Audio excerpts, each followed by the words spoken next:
vous saluer pour vous retrouver pour cette dernière rencontre à la découverte des chantiers des futurs de l'écrit. Je vais utiliser un texte de Sylvain Desprez.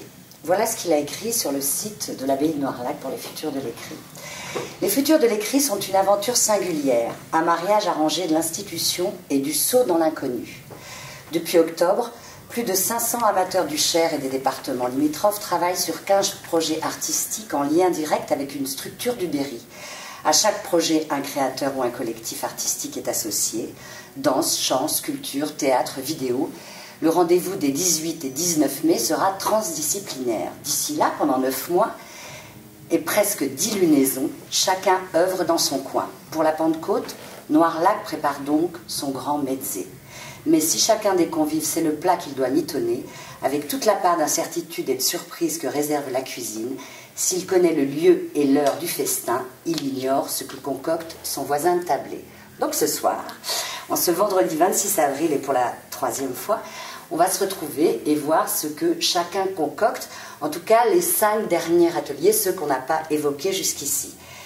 On a déjà parlé de 10 projets, Fabienne, c'est bien cela, avec des rencontres filmées par Benoît Vimont à chaque fois. 5 porteurs de projets et artistes sont ce soir à l'honneur. Quelle est la démarche de la création de l'œuvre? Quels sont les problèmes rencontrés?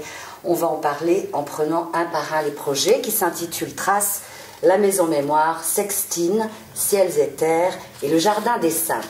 Alors, vous allez découvrir tout doucement les invités. On va commencer par le chantier artistique qui s'appelle Ciel et Terre, qui a été mis en route avec le lycée Henri Brisson à Vierzon, les artistes du collectif Alma Fury et l'astrophysicien Philippe Zarka, qui est directeur de recherche à l'Observatoire de Paris et intervenant au radiotélescope de Nancy. Cet atelier donc est mené avec des élèves de première et de terminale. On va peut-être voir quelles sont ces premières et quelles sont ces terminales avec des professeurs, Aline et Jean-Michel Fauché. Merci d'être là. Merci. Ce projet, Ciel et Terre, comment au départ est-il arrivé jusqu'au lycée Henri Brisson à Vierzon?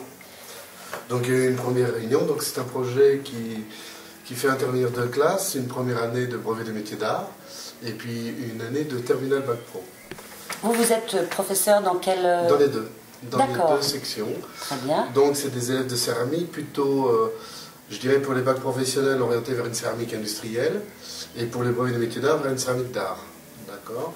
Donc ces élèves ont été sollicités pour participer à ce projet, c'est-à-dire la réalisation de paraboles pour transmettre le son. C'est une forme de haut-parleur pour transmettre le son par rapport aux ondes récupérées à la station astronomique de l'enseigne.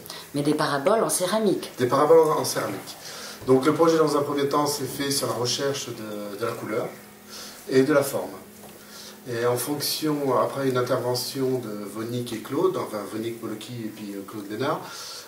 Qui sont-ils? C'est les 2 artistes qui sont les créateurs. Donc du collectif Alma Fury. Alma Fury, voilà. Donc ces deux artistes ont changé un petit peu d'opinion, ça a un peu dérouté les élèves, mais bon, on a pu réussir à trouver un compromis. La grosse difficulté qu'on a rencontrée, c'est que les pièces fines avaient un son métallique qui ne leur correspondait pas, donc on était obligé d'épaissir les pièces. Et on n'arrivait pas à avoir des sons purs. Quand vous dites les artistes ont changé d'opinion, ça veut dire quoi? Qu'il y avait un projet au départ? Alors, au départ, il y avait un projet, c'est-à-dire que c'est des artistes qui ont l'habitude de travailler avec des matériaux toujours nouveaux. Donc, de ce fait, ne connaissant pas la céramique, ils avaient la sensation qu'en faisant une coupelle céramique, on aurait un son cristallin. Et en fonction de l'épaisseur de la matière choisie, on a des sons complètement différents. Ça va du métallique au son tibétain. Donc, les artistes ont beaucoup appris de ce chantier artistique, finalement. On a appris mutuellement, tout à fait. Et quel a été le... Vous en êtes où d'ailleurs à ce moment-là? Alors nous, à notre niveau, on a fini toutes les paraboles. Hein, donc au début, on était sur des petites dimensions, de 48 à 20 cm, et on arrivait à un compromis à 78 cm jusqu'à 20 cm. Et donc on a des sons complètement différents, avec une création de débris céramiques. Enfin de débris, c'est des pièces céramiques qui ont été mises en forme pour donner l'illusion d'astre. Alors comment vont-elles jouer ces pièces en céramique pour produire le son? Alors ça, après, c'est le travail de Claude, Claude Bénard, qui va faire tout ce travail de transmission du son sur les paraboles. Donc il a eu de grosses difficultés parce que la céramique étant non poreuse, il n'arrivait pas à coller ses vibrateurs.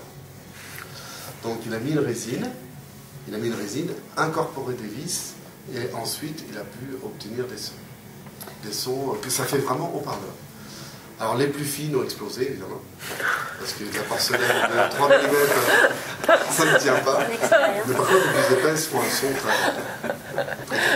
Mais y a-t-il avec ce dispositif sonore un autre dispositif qui serait de mettre en lumière ces pièces? Alors voilà, c'est-à-dire que donc ils transmettent le son par les paraboles, ensuite ils mettent un liquide dessus qui va faire une vibration, des ondes, et ces ondes seront reflétées par une lumière sur les murs de l'abbaye.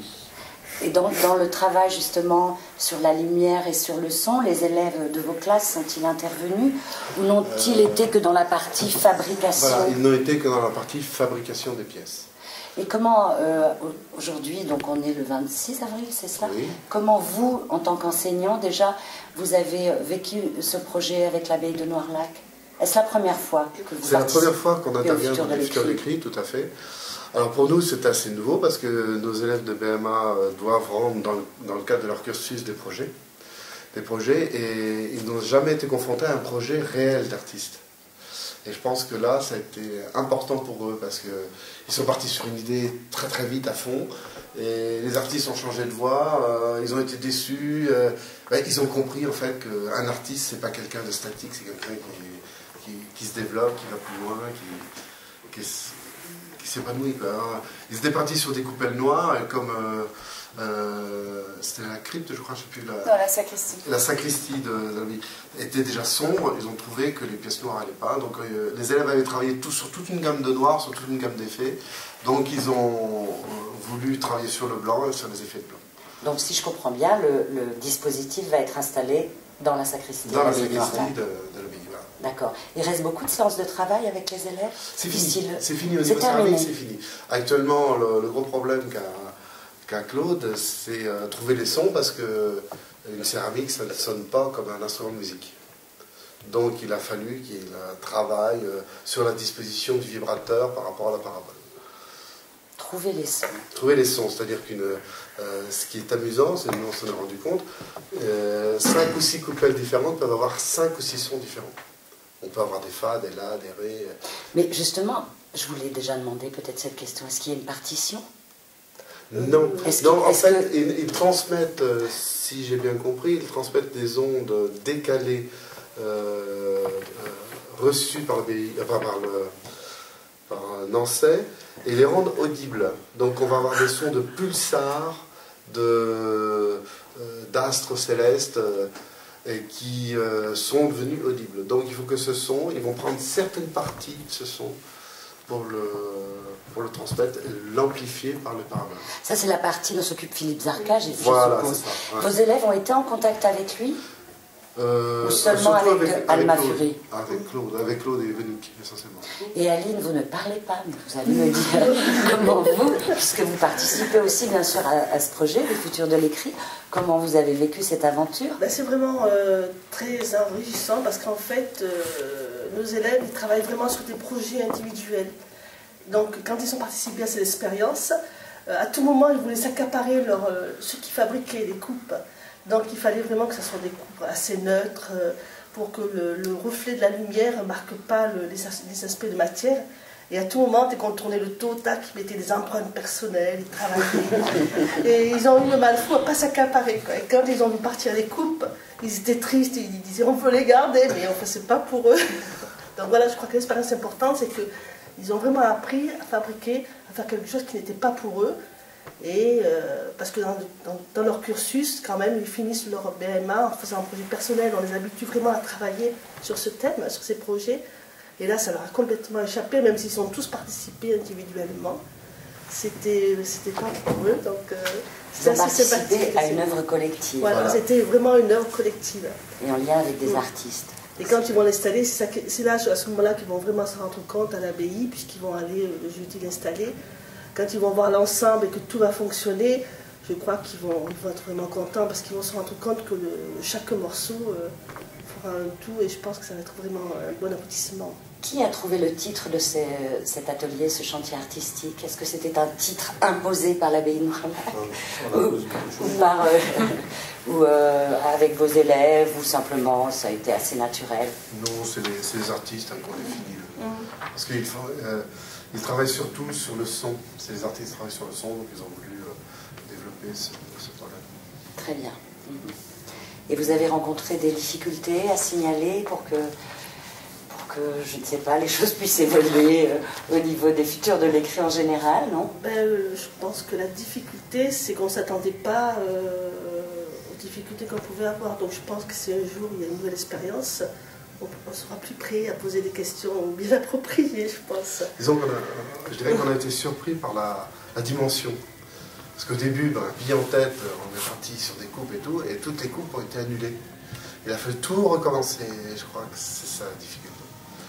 Et on devait finir début janvier, on a fini début mars. Voilà, oui, c'est l'aventure de cet atelier, mais ça sera prêt pour les futurs de l'écrit les 18 et 19 mai. Nous espérons. Ouais. Très bien. Et d'ailleurs, il y aura une exposition à l'école, parce que c'était dans un projet où il y aura une exposition à l'école. Au lycée, à Vierzon, pour que tout le monde puisse vienne voir cette œuvre. Tout à fait. Oui, Paul.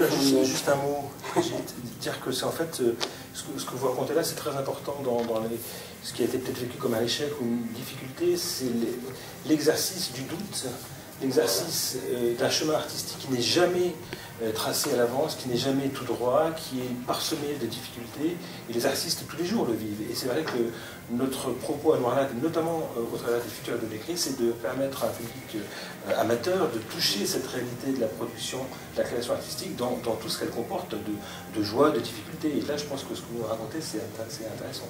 Parce que vous nous expliquez effectivement que finalement, il y a eu ces déconvenus, et c'est un exercice, mais au final, qui sera sûrement très riche. Nous espérons. Même pour vous qui êtes professeur et qui êtes censé tout savoir. Ah non. Bon, alors, on a beaucoup appris. Vous savez faire des coupes de 60 cm de diamètre, 70 à 3 mm d'épaisseur en porcelaine, c'était de la prouesse technique. C'est vrai. De beaucoup de casse. On a eu quelques-unes qui sont sorties complètement plates, des galettes. Alors là, quand on ouvrait le four, on était démoralisés, mais on y est arrivé quand même. Voilà. Merci beaucoup. Avec la classe de 3e du collège d'Avord, un groupe d'adultes qui fréquentent la maison Solidarité des Solidarités de Bogie, et la compagnie Patché, et vous, plasticienne, Laurence Bernard. Juste une précision, vous pouvez m'expliquer ce qu'est la maison des Solidarités à Bogie? Alors, la Maison des Solidarités est un dispositif du Conseil général. Il en existe 5 en tout, en cours de construction, qui en fait sur 5 territoires du Cher, qui englobe le Cher en totalité, sont des relais sociaux pour l'accueil jeunes enfants, il y a plein d'activités, et entre autres, donc ça nous a intéressé d'avoir un public un petit peu différent avec lequel c'est très ouvert en fait, la Maison des Solidarités. Voilà, c'est ouvert à tous. En tout cas, le public de cet atelier est donc mixte entre des jeunes du collège et des adultes. Voilà, et des adultes. Et vous travaillez ensemble? Alors, non, ils n'ont pas travaillé ensemble. Non, les élèves donc de la 3e du collège d'Avord qui sont en découverte, c'est une 3e de DPI, découverte professionnelle. Donc c'est bien particulier. Donc c'est été volontaire pour ce projet. On leur avait présenté les futurs de l'écrit en 4e et ils étaient volontaires pour ce projet. Et en parallèle, il y a eu un atelier à la Maison des Solidarités, conduit par Aurore Patché, de la compagnie Patché, et moi-même. Voilà, puisqu'il s'agit d'une exploration donc plastique avec vous, théâtrale avec Aurore Patché, autour de l'abbaye en tant qu'hospice. c'est cela? C'était le point de départ. Voilà, moi j'ai le point de départ et après on voit que les projets évoluent. Donc... Les projets évoluent énormément oui. puisqu'on ne travaille pas du tout, on travaille avec des publics qui, avec des élèves qui ont plein d'idées, avec des personnes aussi qui sont curieuses et donc tout évolue. Alors l'hospice, le moment, l'abbaye, c'était vraiment important que ce soit au moment où c'était l'hospice, puisque Aurore avait dans l'idée de travailler autour du corps et puis de l'effacement et de la mémoire, donc le moment où elle a été en tant que telle hospice. D'accord. Voilà. Et donc vous, alors, comment vous intervenez dans ce projet, de quelle façon? Nous avons... donc Aurore est à l'initiative de ce projet. Elle m'a contactée parce qu'elle connaissait l'installation Transposition sur laquelle je travaille, qui est une installation d'échange avec le public, entre autres, et une installation plastique, où je travaille à partir des vêtements, voilà, du textile, et du développement d'un certain type de développement photographique, les cyanotypes, donc qui sont un développement photographique ancien. Mais vous connaissez la photo? Voilà. J'apprends tous les jours. Donc, c'est un développement que l'on peut faire en fait très facilement avec on mélange deux produits chimiques et on développe avec des rayons UV, donc des rayons du soleil. Ça permet d'avoir une image très rapidement et à échelle 1 par rapport au négatif. Le produit et une image qui est dans les bleus, uniquement dans les bleus. Le cyanotype, le bleu cyan. Et on travaille avec du ferricyanure de potassium. D'accord. Voilà. D'accord. Donc c'était la base, c'était le travail textile, l'installation dans l'espace de mon travail, des vêtements, oui. et ce type de travail plastique, le développement cyanotype. Voilà. Donc oui. Concrètement, nous sommes allés visiter l'abbaye avec la classe de 3e pendant une journée. La première journée est une visite guidée. Les élèves connaissaient déjà bien le lieu parce qu'ils sont voisins, une 50aine de kilomètres. Voilà. Et ensuite, l'après-midi, nous avons travaillé, je leur ai demandé, avec des contraintes, de dessiner, d'écrire sur différents lieux, donc de l'abbaye. De produire une écriture, un texte. Un texte, c'est surtout du dessin. Mais en fait, le but, c'était ni le texte ni le dessin, c'était qu'ils apprennent à regarder les lieux, qu'ils s'accaparent les lieux, qu'ils trouvent des détails, qu'ils regardent suivant, en étant dos à une fenêtre, face à un endroit, etc., en se positionnant dans l'espace. Donc déjà, pour être vraiment bien s'approprier les lieux. Et puis, nous savions déjà que la performance se jouerait dans le dortoir des Convers. Donc c'était important qu'ils y soient, parce que c'était la seule fois où ils y allaient. Quand vous parlez de performance, c'est celle d'Aurore. Voilà, c'est le travail complet. Les personnes de la Maison de Solidarité, d'accord. Du collège. Et du collège. Et surtout du collège. Donc voilà. Et ensuite, à partir de ça, nous avons travaillé en atelier au collège. Donc les élèves ont pris des photos, fait des dessins. Et à partir de cela, on a imaginé eux-mêmes leurs propres vêtements à échelle 1, donc assez grand. Donc ce sont des vêtements très basiques, qui sont issus d'un modèle de tunique du 19e siècle et très primaire, avec des matériaux anciens. Et ou plus grands, enfin voilà, tout était libre. Et ils ont travaillé ces vêtements, ils les ont cousus. Il y en avait qui n'avaient jamais vu une machine à coudre. Voilà, c'était une expérience. Ils ont travaillé en doublon. En même temps, il y a eu un travail sonore de fait avec le professeur de musique qui accompagne le projet, Monsieur Delaleuf, de diction, de texte, de lecture, et puis d'écriture avec Aurore Paché, de travail aussi directement sur le mouvement, sur le geste, avec Aurore. Et puis, à la fin, au mois de janvier, nous avons eu un travail avec la Maison des Solidarités. D'accord, très bien. Et dans ce processus, quand est-ce et comment interviennent vos photographies, les cyanotypes? Alors le développement est directement sur le textile. Donc les élèves se sont pris en photo. Oui, je me suis peut-être pas bien expliquée. D'accord. Donc les élèves ont pris des photos de l'abbaye et les ont développées directement sur le textile. Le textile qu'ils vont porter. Non, qui va être un décor. Qui va être un décor. En fait, il y a 11 pièces qui sont suspendues du plafond. Voilà. Et qui sert en fait de décor et qui dans lesquels ils vont elles-mêmes, dans lesquels ils vont circuler. Voilà. Et là, vous en êtes toutes actuellement. Alors, pour nous, les pièces sont faites ça depuis très longtemps, enfin depuis le mois de décembre. Et là, nous allons avoir, à la veille des Futurs de l'écrit, la dernière grande répétition. Et quelles questions les élèves qui ont participé et les adultes de la Maison de la Solidarité vous ont posées en général pendant ce travail? Qu'est-ce qui vous a surpris ou qu'est-ce qui vous a décontenancé par rapport à ce travail? Ou est-ce que ça vous a emmené quelque part où vous n'aviez pas prévu d'aller? Le fait d'être en contact avec ce public-là, des jeunes et des adultes? Oui, alors ça, on est toujours... on ne peut pas prévoir à aucun moment parce qu'il y a toujours une idée. Et en plus, en troisième... ils sont suffisamment indépendants pour marquer leurs propres idées et pour être vraiment définis. Donc du coup, on est souvent décontenancés, mais c'est toujours... moi, je trouve que c'est extraordinaire parce qu'ils se sont extrêmement impliqués dans le projet. Ils étaient tous... oui, et c'est pas facile pour eux parce qu'ils sont passés au-dessus. Il y a le travail plastique, il y a le fait, on a commencé par le travail plastique. Donc en même temps, il a fallu ensuite qu'ils s'imprègnent dans le projet au niveau du texte, au niveau du geste et qu'ils sortent tout ça. Donc c'est une grosse implication. Mais vous, où est-ce que ça vous emmène, Laurence Bernard, dans votre travail à vous, en tant que plasticienne? Moi, ça me permet de rebondir tout le temps, de remettre en question absolument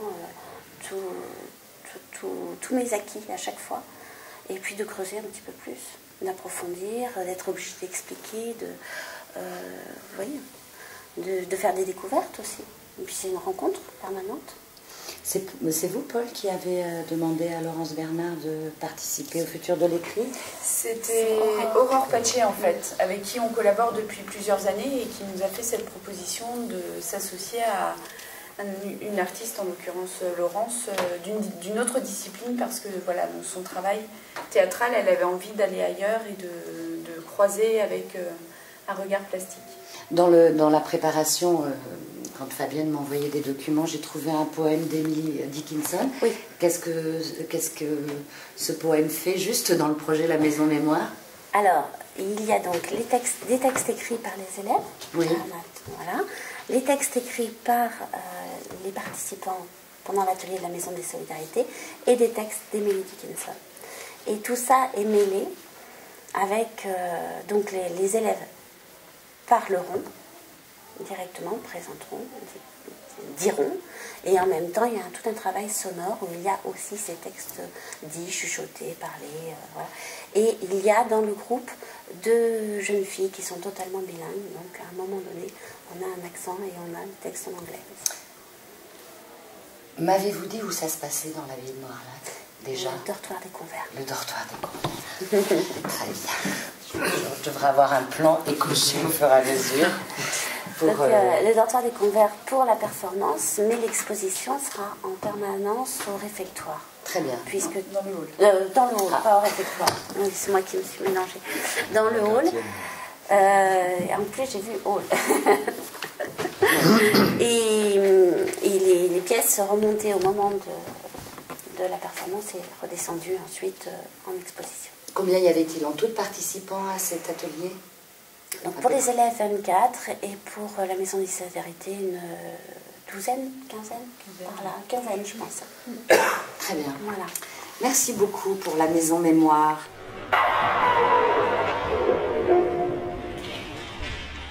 Ah, Sextine. Alors, est-ce que c'est la Sextine ou Sextine, le titre de la Sextine? Le titre du... Alors là, vous avez fort à faire, parce qu'il va falloir nous expliquer d'abord ce que c'est que la Sextine, cette forme poétique, alors, etc., etc. Je précise que vous êtes Guillaume Bois, enseignant musique, au collège Marguerite Audoux à Saint-Coin. C'est ça. Et ça, c'est la structure qui porte le projet. Vous êtes le professeur qui a encadré... Un des professeurs qui encadre le projet, puisque nous sommes 3 professeurs. Il y a aussi mon collègue de français, M. Jamet, et puis ma collègue d'art plastique, Madame Dess. Donc nous sommes 3 à avoir encadré cette classe de 5e B du collège Marguerite Audoux de Saint-Coin.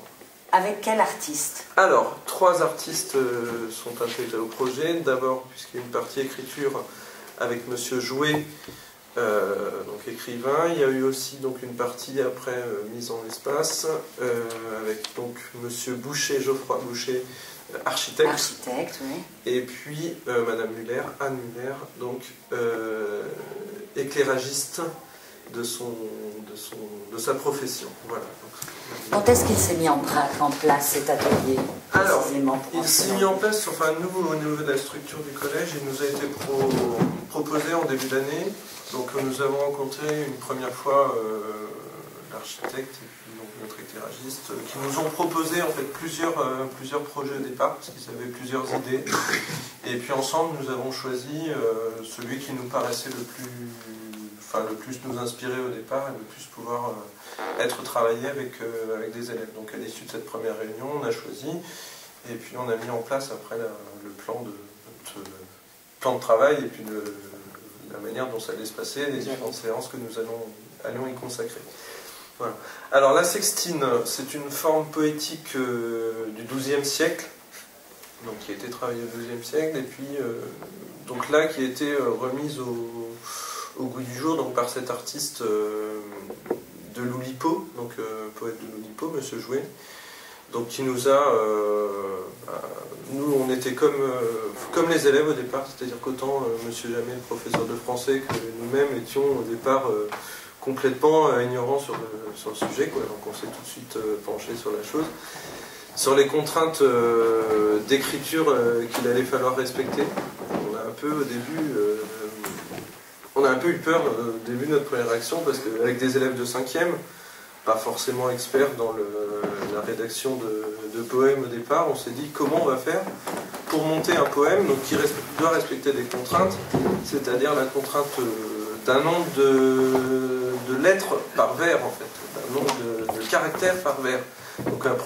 Donc 6 strophes de 6 vers avec à chaque fois le vers qui doit faire tel ou tel nombre de caractères. Donc, il n'y a pas une histoire de mots en fin de vers alors, qui doivent être les mêmes? Donc les mots sont effectivement les mêmes à chaque fin de vers, mis dans un ordre différent. Donc on va avoir une première strophe, un premier vers qui va terminer par un mot, ensuite ainsi de suite, et puis dans la strophe suivante, les mêmes mots vont être dans un ordre différent. Donc voilà, ça c'est les mots qui sont... Les mots desquels on est parti, donc c'est les mots qui ont été choisis par les élèves au départ.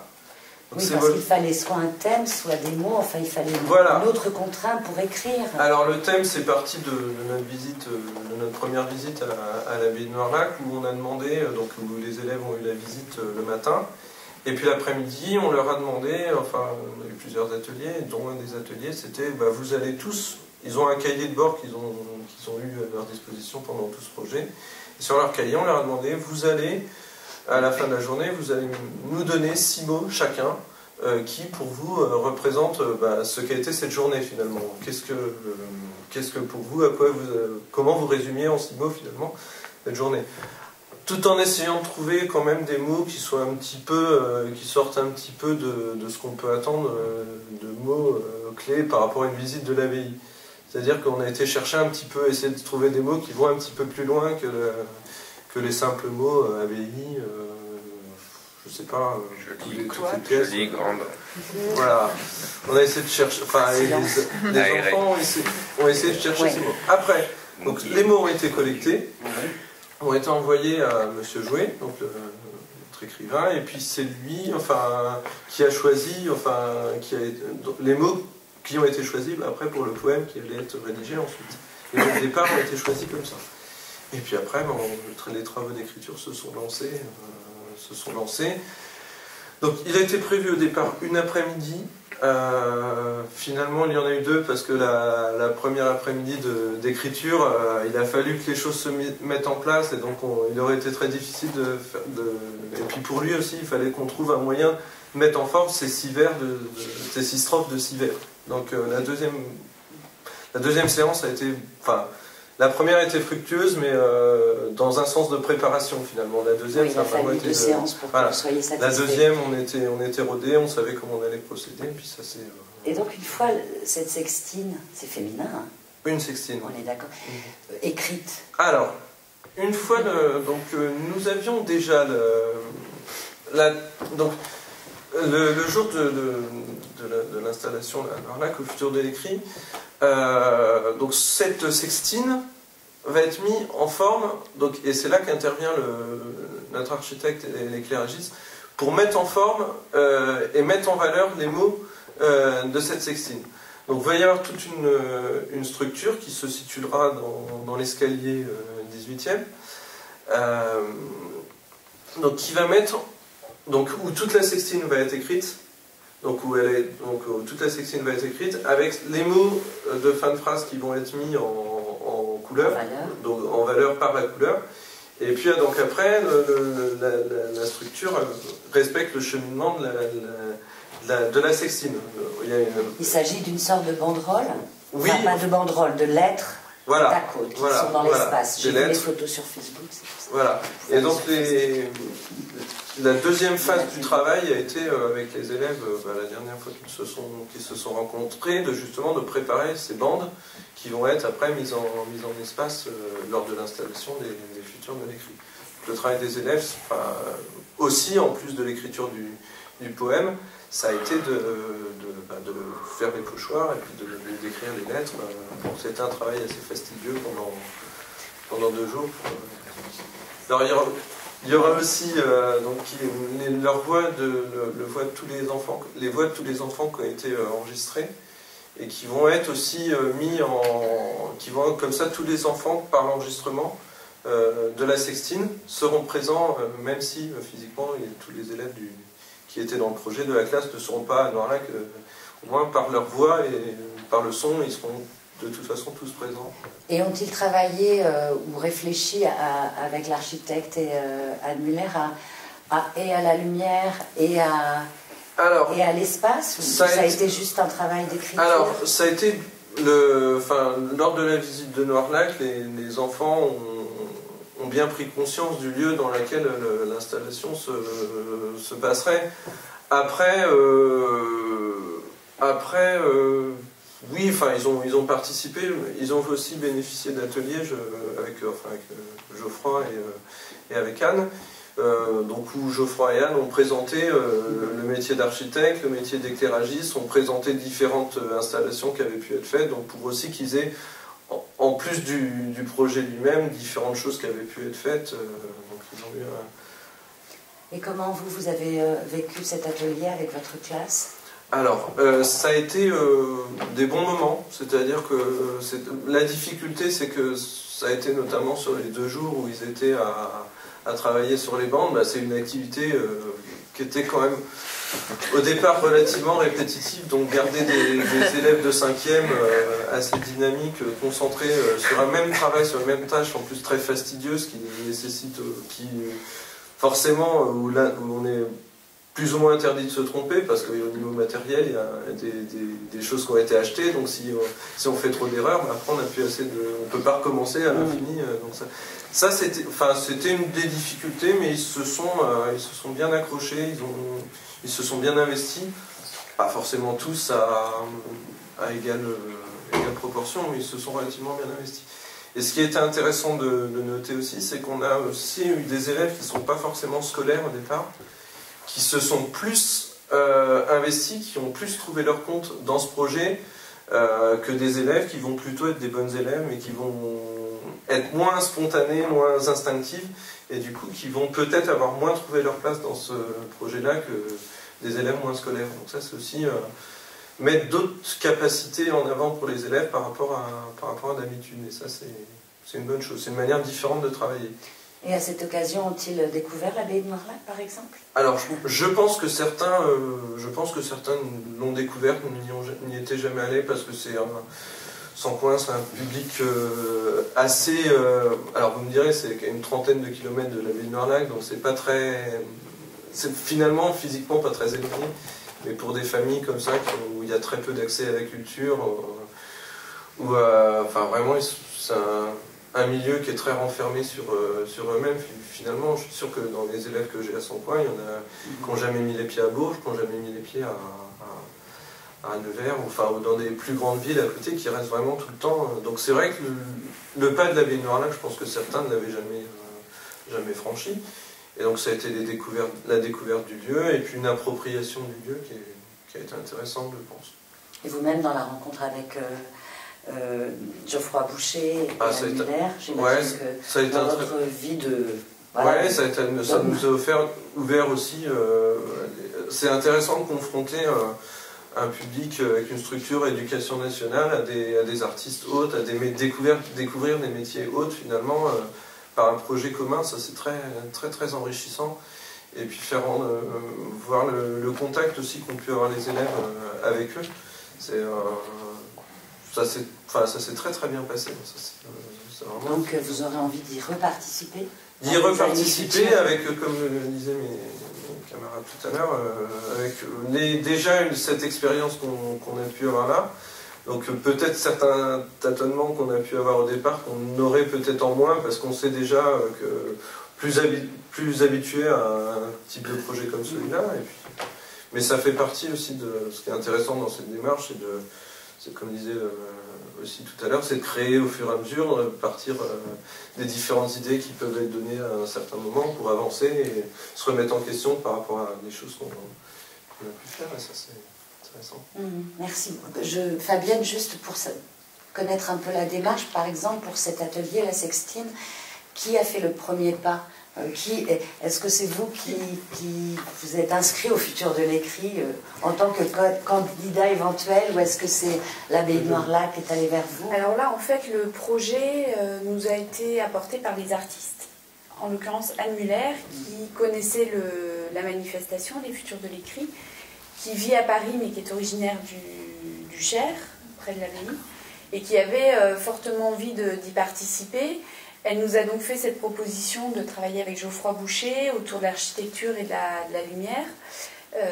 La proposition de Sextine est venue après au fil de discussions. Ils avaient envie de travailler effectivement par rapport à l'Oulipo, à la contrainte. Et donc quand ils m'ont apporté le projet, nous les projets avec les établissements scolaires et l'éducation nationale, on les monte en partenariat avec anciennement l'inspection académique, aujourd'hui direction d'éducation nationale. Voilà. Et donc voilà, quand j'ai eu vent du projet qui me semblait très intéressant, j'ai appelé François Coudray, qui est le coordonnateur de l'action culturelle pour les établissements scolaires. Et voilà, je lui en ai parlé, on a réfléchi ensemble à quel établissement pouvait être intéressé. Et nous sommes donc allés voir le collège de Sancoins avec cette proposition de projet, qui a répondu très favorablement. J'ai juste une dernière petite chose à ajouter. Oui. En plus, en dehors des collègues qui étaient déjà mobiles, les 3 collègues qu'on était au départ, il y a d'autres collègues qui, intéressés par le projet dans l'établissement, n'ont pas hésité à participer, à nous aider aussi. Donc ça a été un projet qui a été porteur aussi pour certains collègues enseignants qui n'étaient pas au départ dans le projet. Ça a mobilisé aussi dans l'établissement plus largement. C'est une bonne chose.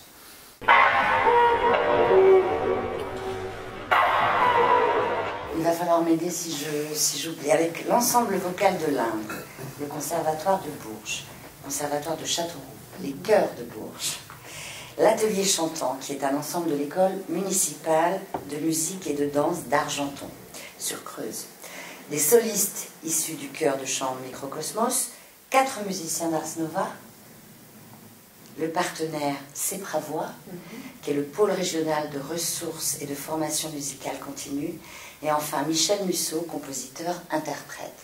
Je crois que ce projet est né de l'abbaye de Noirlac. C'est vous, Paul Fournier, qui avez voulu, entre guillemets, passer une commande. Oui. Alors vous allez juste nous mettre en place ce point de départ. C'est vrai que la pratique musicale et la création musicale avec amateur est un peu inscrite dans le code génétique de Noirlac, puisqu'on avait, peu après mon arrivée, fêté les 100 ans de l'acquisition du monument par le Conseil général, et on avait à cette occasion passé commande à 3 compositeurs qui avaient réuni 100 musiciens amateurs, 100 musiciens pour le centenaire, et ça avait été une expérience très forte et qu'on a eu à cœur de renouveler au fil d'expériences diverses. Et les futurs de l'écrit nous ont donné une première occasion de faire ça il y a 2 ans. On avait déjà passé commande à un compositeur qui avait fédéré une petite centaine une bonne centaine, voilà, avec une restitution dans nos cloîtres qui avait vraiment laissé des souvenirs assez impérissables à la fois aux chanteurs eux-mêmes et puis à ceux qui avaient assisté à ce moment-là. On a envie de continuer, de reprendre cela et de effectivement être nous-mêmes à l'initiative de ce projet musical qui, à la différence de tous les autres qui sont vraiment inscrits dans un territoire avec un partenaire donné, que ce soit un partenaire éducatif, que ce soit un partenaire culturel, on est à chaque fois inscrit dans un territoire donné et le public qui participe est complètement inscrit dans ce territoire-là. L'idée là, c'était plutôt de se dire on peut peut-être avoir un projet qui serait construit différemment et qui, autour de la musique, autour d'un compositeur, effectivement, pourrait fédérer un certain nombre de chœurs du département et au-delà. C'est l'occasion aussi de pouvoir aller vers des territoires vers lesquels on ne va pas forcément en sortant des frontières du département. Et pourquoi avez-vous choisi Michel Musso? Alors, pour qu'un projet comme ça réussisse, il faut un bon compositeur. Alors, qu'est-ce que c'est qu'un bon compositeur? C'est ma question. C'est quelqu'un qui, en tout cas, et Michel Musso, je connais depuis longtemps, est quelqu'un qui fait une musique à la fois extrêmement, qui écrit une musique extrêmement singulière et en même temps qui n'est pas inscrite, qui n'est pas étiquetée. On ne peut pas dire que c'est du jazz, c'est de la chanson, c'est de la musique savante. On est sur une musique qui n'appartient qu'à lui et qui en même temps est le fruit de ses expériences qu'il a menées dans tous ces univers que j'ai cités et qui font que son langage musical est très particulier, à la fois très beau, très original, très accessible aussi. Et c'est vrai, quand on s'adresse à des amateurs, il faut bien entendu être attentif à choisir un compositeur qui est dans ce souci-là, à la fois d'une musique accessible, conviviale, et en même temps originale et intéressante. L'autre qualité d'un compositeur, surtout quand on s'inscrit dans ce projet des futurs de l'écrit, c'est d'être attentif aux monuments. C'est d'être attentif à l'esprit du lieu, au génie du lieu, et de se dire comment inscrire une commande musicale dans ce lieu, pour ce lieu. Et c'est vrai que Michel Musso, on a passé de longues heures avec lui à arpenter tous les espaces de l'abbaye. Il a cherché, puis Michel c'est quelqu'un qui intériorise beaucoup, puis à un moment donné il nous a dit c'est là, je veux m'installer dans l'église, on fera ça dans l'église, et on fera de la monodie, et on fera etc. Et tout d'un coup, voilà, il a ruminé son affaire, et il savait qu'il devait s'installer dans l'église. Il y avait une espèce d'évidence qui s'était installée, et qui du coup rend la transmission du projet, enfin les chanteurs, beaucoup plus simple, enfin on en parlera après, mais quand il y a cette évidence, quand le compositeur tout d'un coup a cette espèce de clarté dans la vision qu'il a, bien, tout d'un coup, effectivement, les choses se passent bien.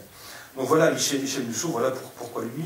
Il faut souligner aussi la complicité très forte avec Philippe Naon de Ars Nova et Loïc Pierre de Microcosmos, qui sont à la fois des musiciens, ils partagent tous les deux d'être des musiciens de très haut niveau, et en même temps d'être d'une générosité, d'une attention aux amateurs extrêmement importante et très forte, et qui permet à ce projet de se structurer aussi.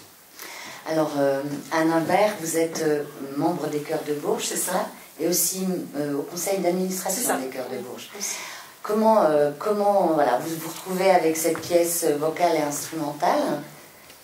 Comment vous avez travaillé? Ça a commencé quand, le vrai travail de la voix?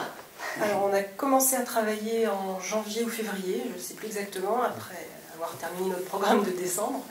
Et on travaille ce programme en alternance avec un autre projet qu'on a, c'est Carmina Burana, qu'on a chanté au mois de juin. Donc on passe d'un monde à l'autre régulièrement, à chaque répétition. On a commencé à chiffrer l'œuvre. On se l'approprie aussi petit à petit. C'est un petit peu nouveau pour nous, on est habitué plus à la polyphonie. Et là, on est dans la monodie, comme disait Paul. Oui. Les 3 chœurs qui interviennent, hommes, femmes, enfants, interviennent indépendamment les uns des autres. Donc on a des passages assez brefs, à la fois très simples et puis quand même compliqués à mémoriser, à chanter. Et voilà, pour le moment, on est encore un peu dans la découverte. Personnellement, je n'ai pas encore l'idée de ce que ça va donner globalement.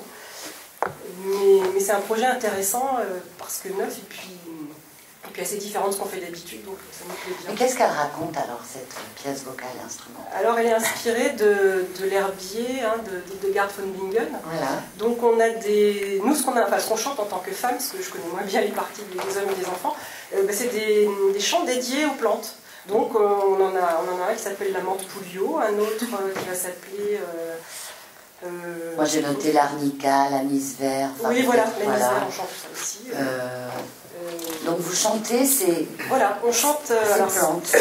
C'est ça. En fait, Hildegard von Bingen s'intéressait aux vertus des plantes, ouais. Et elle a écrit des textes là-dessus, et Michel Musso les a mis en musique. Donc on chante les effets de l'anis vert.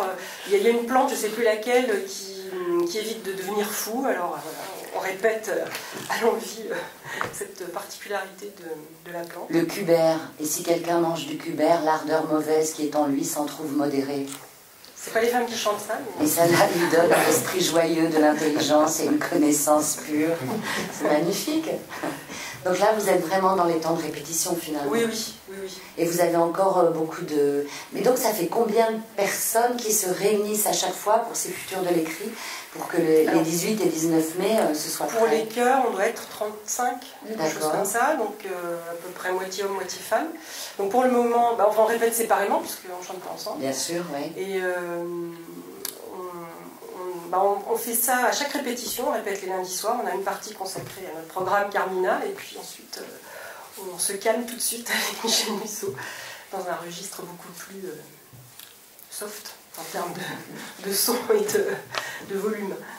Mais c'est une aventure intéressante. C'est une aventure intéressante, oui, qui pour moi fait écho à celle qu'on avait vécue en 2009, justement pour le centenaire de l'abbaye, puisqu'on avait déjà chanté une création de Philippe Naon cette fois, et qui était consacrée à la rose.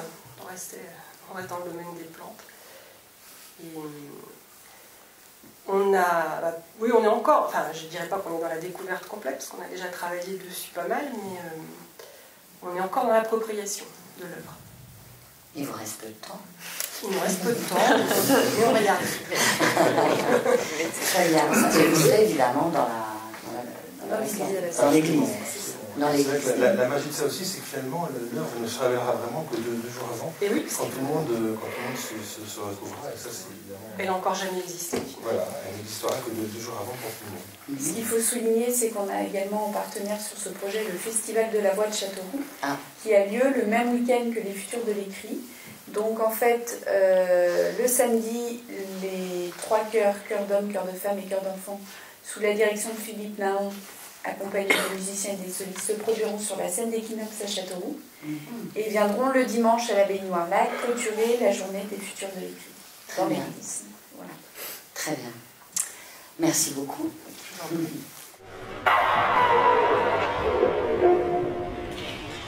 C'est un atelier donc qui est organisé avec la Maison de la Culture de Bourges, représentée par Caroline Daguin, chargée des relations avec le public, le chorégraphe Philippe Jamet. Vous travaillez avec Patrick Harley, c'est bien cela. Vous êtes artiste associé à la Maison de la Culture, Philippe Jamet. Oui. Et votre compagnie s'appelle Clara Scotch. Groupe Clara Scotch. Oui. Le groupe Clara Scotch. C'est important le mot groupe? Oui. Oui. Pourquoi? Parce que c'est un ensemble de gens qui se réunissent ensemble pour créer. Et donc... Alors en fait, ce chantier a commencé par une petite annonce dans le cadre des Futurs de l'écrit qui auront lieu, patati patata, Philippe Jamet, recherche des hommes, des femmes, amateurs pour créer un spectacle. Enfin, vous connaissez la petite annonce. J'aimerais savoir, quand cette petite annonce paraît, Caroline, j'aimerais savoir si vous avez vraiment beaucoup de candidatures. Alors, sur ce projet-là, on a eu peut-être un peu moins de candidatures que sur d'autres projets de Philippe. Mais voilà, j'en reviens un tout petit peu en arrière. Avant ce projet-là, c'est pas le premier projet qu'on mène comme ça avec Philippe. Philippe nous fait lancer des petites annonces régulièrement. Donc, nos spectateurs, les déruiller, parce que c'est le but du jeu aussi, via les petites annonces de Philippe, on sort de notre réseau de spectateurs. Maintenant, les gens commencent à être habitués à ces projets, à ces demandes spécifiques. Donc, on a des réponses et en fonction des types d'annonces, on a plus ou moins de réponses. Sur Trace, on a eu une douzaine de personnes qui se sont inscrites, puisque c'est un atelier qui s'inscrit sur un peu plus de 5 week-ends de travail. Donc voilà, c'est un engagement quand même assez important, et du coup, je pense que voilà, cet engagement-là, la nécessité d'être présent sur ces 5 week-ends a fait que ça a freiné certaines personnes. Mais voilà, globalement, les gens répondent plutôt présents pour les aventures de Philippe. Oui. Voilà. Comment ça se passe quand ces candidats, entre guillemets, viennent à l'audition? Ça peut être une sorte d'audition, Philippe. Comment vous savez que vous allez garder telle et telle personne et en rejeter d'autres? Est-ce que vous en rejetez d'ailleurs? Non, par exemple, pour ce projet, non. C'est-à-dire qu'en fait, il y a 12 personnes qui sont inscrites et il y en a 9 qui se sont présentées. Je crois, en fait, non. On en a perdu 2. Enfin, il y a 11 personnes qui ont participé au premier atelier. Oui, après voilà, c'est-à-dire qu'en fait, effectivement, donc comme il y a 5 week-ends, mais en fait il y a plus que 5 week-ends, puisque la dernière semaine on est là et les gens, on va leur demander de venir individuellement. Donc en fait, nous, pour ce genre de projet, on ne fait pas de sélection, c'est-à-dire qu'a priori, on garde tout le monde d'entrée, puisque c'est une rencontre et la particularité des projets qu'on fait un petit peu, c'est toujours de créer à partir des gens qu'on rencontre. La création ne s'appuie pas sur nous, elle s'appuie sur eux. Et bien évidemment, ensuite, selon les possibilités et l'imaginaire de chacun, on est obligé, nous, de se situer par rapport à eux et par rapport à ce qui est possible de faire ou pas. Est-ce que dans cette association Maison de la Culture, Philippe Jamet, Abbaye de Noirlac, l'Abbaye de Noirlac vous a imposé des contraintes? Oui. Ah oui, je pensais non. Énormément de contraintes. Et d'ailleurs, je voulais en parler. Ne serait-ce que par le lieu.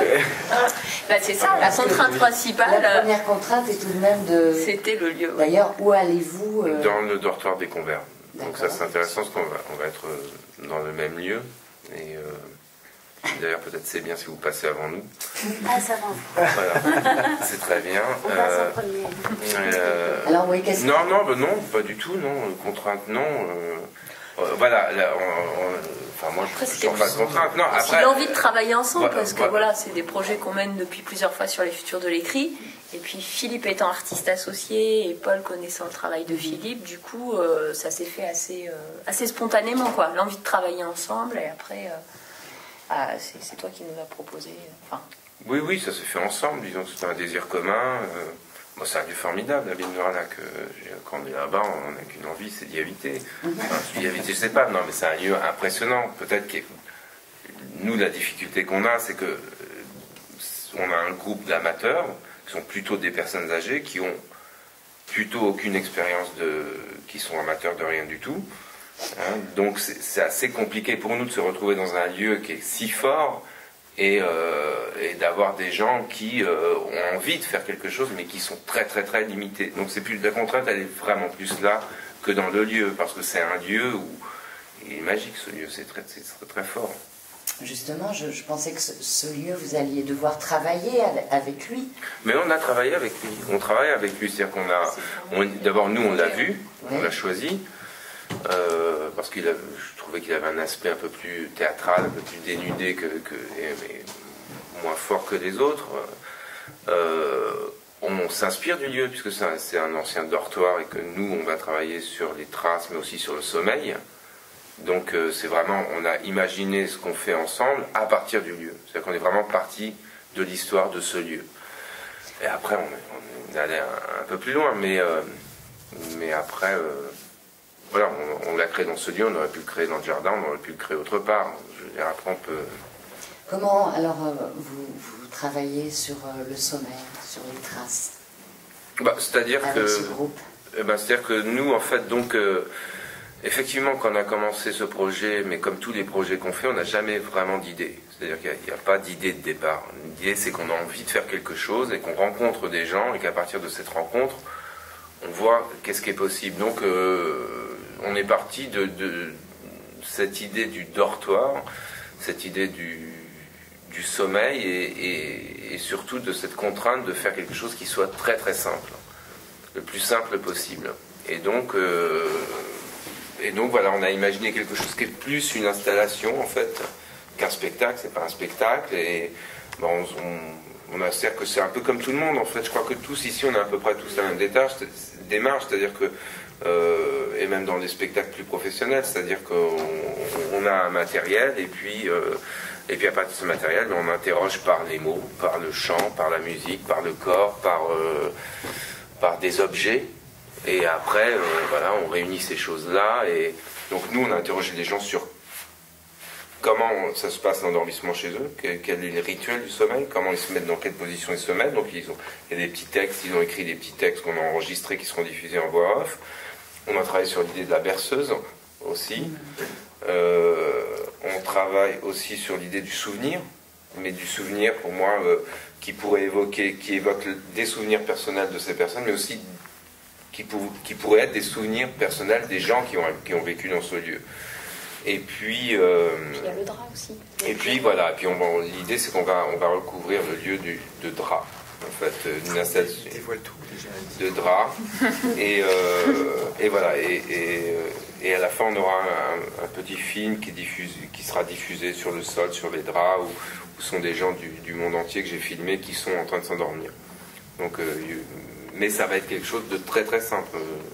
Et est-ce que les participants, ils ont travaillé sur l'écriture, sur plein de choses là que vous venez de nous décrire, mais est-ce que, puisque vous êtes chorégraphe, est-ce qu'il y a un travail un peu plus sur le corps justement avec ce groupe? Au départ, c'était l'envie de danse, mais c'est-à-dire que voilà, ils ont quand même beaucoup de personnes 20 à 75 ans. À 75 ans, mais il y en a beaucoup qui ont 70, 68, qui sont pas du tout aucune pratique du corps. Mais on pourrait dire que tout ce qu'on fait, c'est que du corps. Puisque nous, les textes sont en voix off. Les gens, on travaille sur les marches. Patrick s'occupe un peu plus de l'aspect chorégraphique. Et donc voilà, on travaille sur un ensemble chorégraphique avec eux. Et tout est corps, puisque c'est des déplacements, c'est des arrêts, il y a du chant, il y a installer des draps, c'est très complexe. Ça paraît simple quand on le fait chez soi, mais quand on veut que ce soit un peu délicat, qu'il se passe quelque chose, c'est très rigoureux.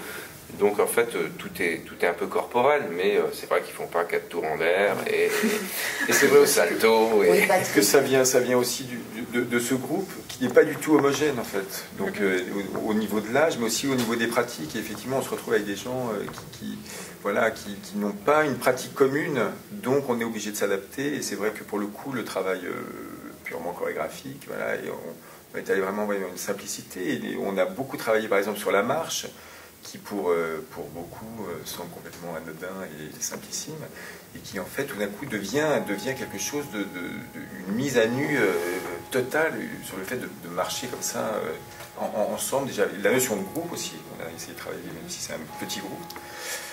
Et donc voilà, ce groupe, toute la question a été comme de se dire qu'est-ce qu'on fait avec ce groupe qui n'est pas du tout homogène, qui n'a pas de pratiques communes. Voilà. Est-ce qu'au fur et à mesure des répétitions, enfin j'imagine que vous n'avez pas fini, vous allez encore vous rencontrer, est-ce que ce groupe est devenu un groupe? Oui, ce groupe est devenu un groupe. Apparemment ça ne l'était pas du tout au début. C'était pas un groupe dans le sens, ils se connaissaient pas, il n'y avait pas de pratique commune. Pour autant, il y a une envie commune qui est née très très vite, à tel point que elles ont d'elles-mêmes choisi de s'ajouter un temps de travail parce que trouvaient qu'il n'y avait pas assez de week-end, et surtout elles avaient besoin de... Il n'y a que des femmes, vous dites. Oui, c'est vrai. Non, c'est faux. Il y a un musicien. Et un jeune musicien qui est guitariste et qui lui va jouer en live pendant 25 minutes. et voilà, qui est vraiment très, très important parce qu'il crée tout un lien. Il s'appelle Olivier de Rosaire. C'est la troisième personnalité masculine de voilà. travail. Non, mais ce qui est fort au-delà du projet... Et du coup, là, c'est vrai que c'est super hétérogène. L'univers sonore comparé aux premières propositions de chant qui ont été faites. Enfin, oui, voilà, peut-être que voilà, ce qui est important dans ce genre de projet, c'est que notre travail, de toute façon, il est exigeant parce que ça demande une mise à nu. Donc, marcher, quand on dit marcher, si on faisait l'exercice ensemble, qu'on vous demandait de marcher tous ensemble, c'est très difficile. Ça demande, puis d'être là. Donc, être là, qu'est-ce que c'est qu'être là, d'accepter d'être regardé, de porter son corps, c'est énorme. Donc ce qui est fort, c'est que voilà, c'est qu'il y a une jeune fille qui est Armelle qui a 19 ans, une dame Monique qui a 75 ans, il y en a qui chantent admirablement bien, d'autres qui ont des désirs, mais ce qui est fort, c'est qu'elles écrivent des textes sur leur vie, elles parlent de leur vie, elles délivrent des choses. Voilà, et ça c'est important parce que ça crée, je pense que ça crée un peu de magie dans la vie des gens, quoi. Et puis surtout, je pense qu'aussi, il y a une confiance aussi par rapport vis-à-vis de nous qui s'installe, alors que c'est assez... Mais nous, on a une sorte de vision comme ça, on est capable d'imaginer en fonction de tous les petits morceaux qu'on a, d'imaginer quelque chose, mais je pense que pour elle, grosse inquiétude. C'est une sorte de c'est une inquiétude terrible. Oui, la dernière répétition. La dernière répétition, donc on a travaillé donc à l'abbaye dans le dortoir, donc déjà, je pense qu'à partir de là, je pense qu'elles ont commencé à sentir, mais jusqu'à ce moment-là, c'était quand même... elle voulait savoir pourquoi, comment, et alors qu'est-ce qu'on va faire après. C'est-à-dire que dès le premier jour, elle voulait déjà savoir comment elle serait habillée. Ça, c'est très important. Eh bien, j'allais vous poser la question. Eh bien, vous seriez une très bonne candidate.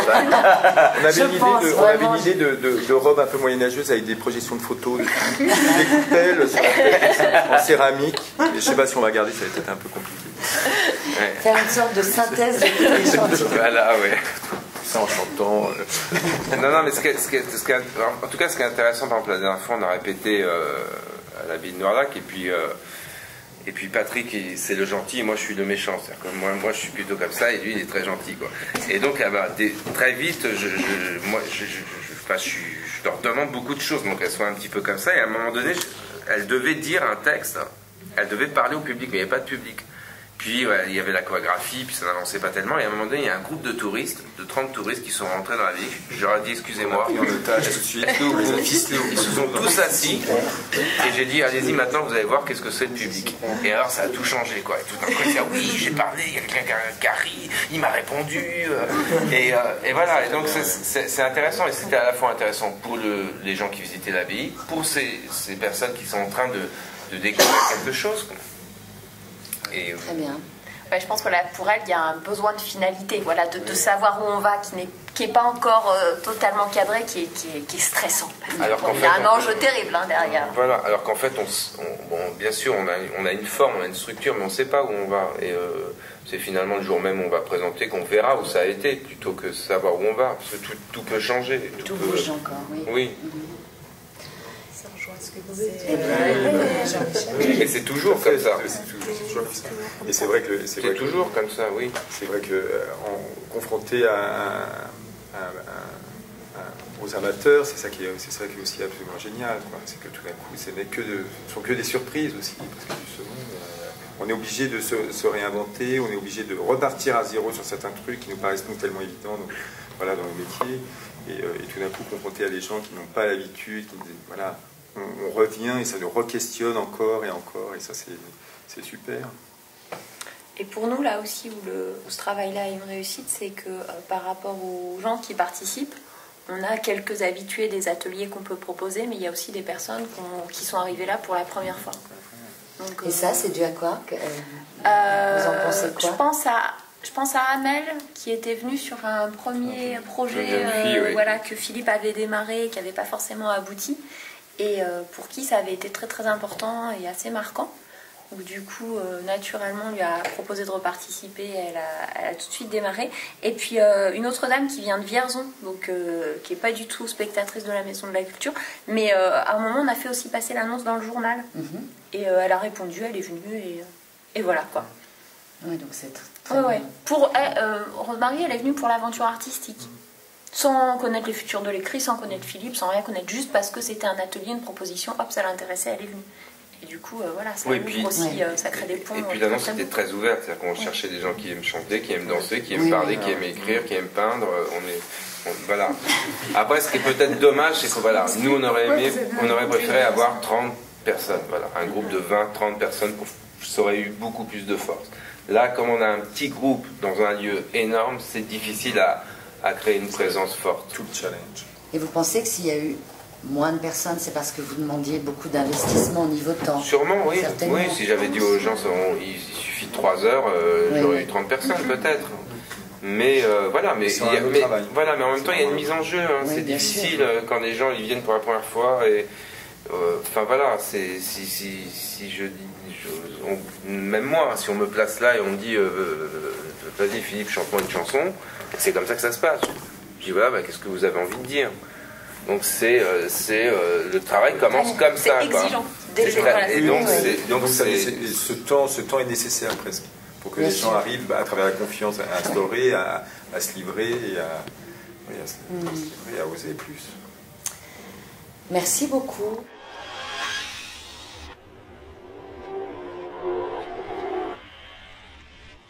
Ce que je trouve très beau dans ce qu'on a entendu là, c'est la cohérence de tous ces propos effectivement dans l'expérience que représente, dans le chemin que représente à la fois pour les artistes et pour les participants, ces chantiers artistiques qui sont des chantiers. On parlait tout à l'heure de l'incertitude et de la fragilité que ça générait et de l'inquiétude que ça générait.